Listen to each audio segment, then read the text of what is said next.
I was sitting here thinking, why are most people over 50 who have low bone density and are worried about falling, why do they have such poor balance? And it hit me. I finally understood this, which is the reason why your balance isn't better is because you haven't built the foundation yet. Let me explain that. So when I look at, starting a garden, right? I might have all the seeds. I might have all the potted plants and everything like that, my starters. I might even have sunshine, water, everything set up perfect, right?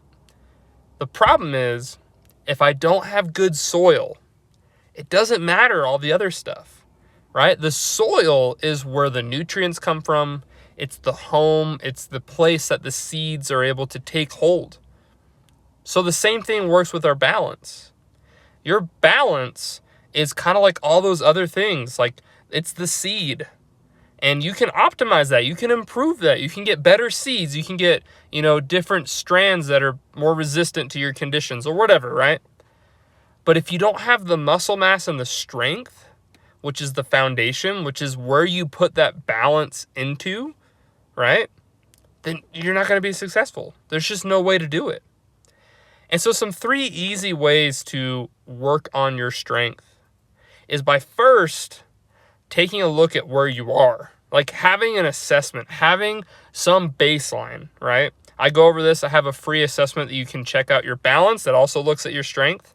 And most people, what they find is that, oh, wow, I didn't realize like how much I struggled with XYZ. I didn't realize how hard that was for my legs. The second thing is we need to then find a goal, right? And so a goal is something that is, I want to be able to climb the stairs. I want to be able to, if it's balance, for example, I want to be able to walk without a cane, right? You need to have some kind of goal in your head. And then the third thing is get a plan together. Once you have a plan, once you have a step-by-step, I know that this is going to get me to where I want to go. I know this is going to help me not have to use a walker anymore. I know this is going to help me not have to use a cane anymore. Like, once you have that goal, then you can actually make a plan to get that goal, right? That is what I would recommend if you guys are trying to start out and figure this. It blew my mind because I was like, oh yeah, that's why. Like, balance can only get as good as much strength as you have. So hope that's helpful. I'll see you guys in the next one.